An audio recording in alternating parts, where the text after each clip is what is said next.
What's up, y'all? Hope you're doing well. My name is Kyle, and today I wanted to talk about how I've been able to read the Bible more consistently. Really, this is just one tip, but before we get into this, there's something that can actually get in the way of you applying this, and that is the simple distractions that are around your life. See, first, you need to optimize your setting to make sure that all these distractions are put off. All these things like social media and useless entertainment, make sure that these are deleted, or make sure that you have some way to temporarily block them while you are reading the Bible. And once you do that, you're pretty much just going to be left with the things that are hard to do, such as work or some sort of hobby that actually takes effort, like working out or reading the Bible.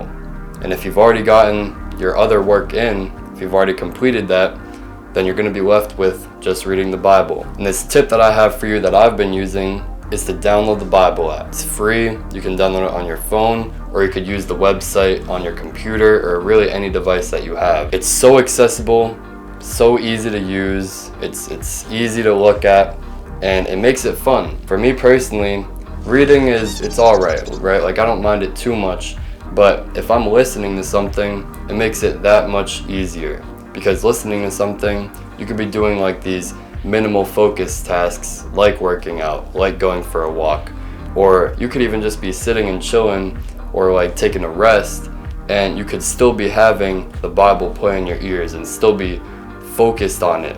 You could have all of your attention going to it, as a matter of fact. And since it's audio, you can still be doing other things. And this is so powerful because now you can read or listen wherever you are, as opposed to having to carry around a huge Bible everywhere that you went. So now, if you're on the bus, if you're driving somewhere, right? Anytime, any place, you can literally just sit down, listen to it, or read it. Me personally, a great time that I do it is on the bus to school and back from school. That's roughly 40 minutes right there that I can get through like 5 chapters at least. 5 chapters is even more on the conservative side. You could probably even get like 8. And that's crazy. 8 chapters. Even if you want to take it more slowly, you could annotate it and you can evaluate it. And you can at least get like 2 done. So you can see that that's just putting in some time on the bus. But imagine if you listen to it a little bit more throughout the day.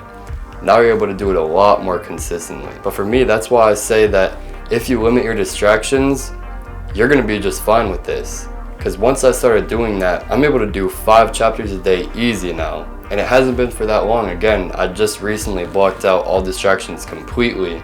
So now I'm able to stay consistent with it. And now when I go to bed, I'm fulfilled. I know that, yeah, I did connect with God today. I listened to His Word, or I read His Word. And that's a huge thing. That's a huge jump for someone like me who, is a young Christian, right? And I've been a Christian for a few years now. But I'm always trying to develop in my relationship with God, and that's the main goal. And this is something that I truly believe is going to help with your consistency with it.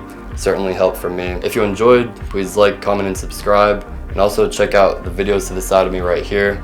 That all being said, thank you for watching. I'm out. Be well, be blessed. Peace.